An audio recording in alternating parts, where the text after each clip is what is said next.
La victoire aux élections de 1994 est incontestablement l'un des moments phares dans la carrière de Silvio Berlusconi. Elle lui permet d'occuper pour la première fois le poste de Premier ministre.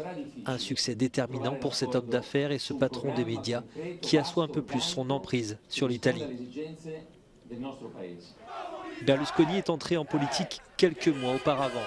Il vient de fonder le parti du centre-droit, surnommé Forza Italia, en hommage aux chants repris dans les tribunes des stades de football italiens.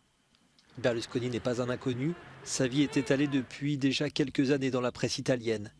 Il rencontre vite de nombreux succès dans le bâtiment, puis il investit dans les médias et devient propriétaire du plus grand radiodiffuseur commercial du pays, Mediaset. Berlusconi s'est lancé entre-temps dans le football, il a racheté le Milan AC, qui décrochera 5 titres de champion d'Europe sous sa présidence. Ses premiers pas en politique ne sont pas aussi convaincants.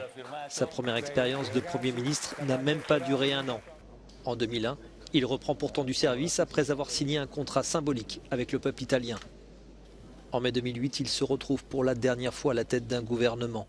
Il aura séjourné ainsi à 3 reprises au palais du Quirinal et détient le record de longévité à la tête du Conseil sous la République italienne.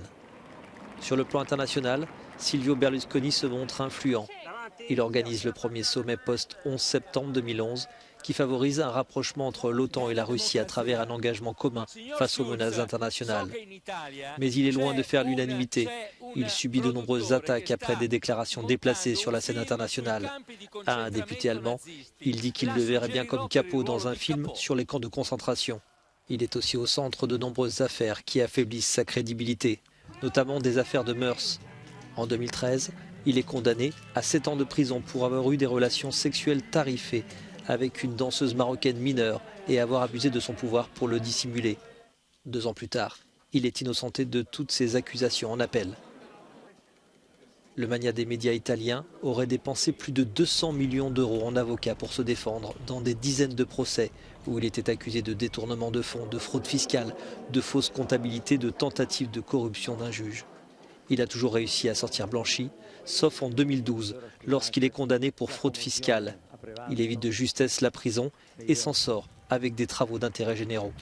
Les batailles politiques, les conflits incessants avec la justice et de sérieux problèmes de santé auraient pu l'écarter définitivement du devant de la scène. Pourtant, en 2019, il est élu député au Parlement européen.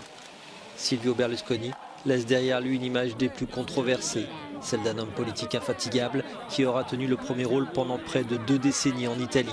Celle aussi d'un séducteur miné par les scandales et les affaires qui aura fasciné jusqu'au bout, bien au-delà de son pays.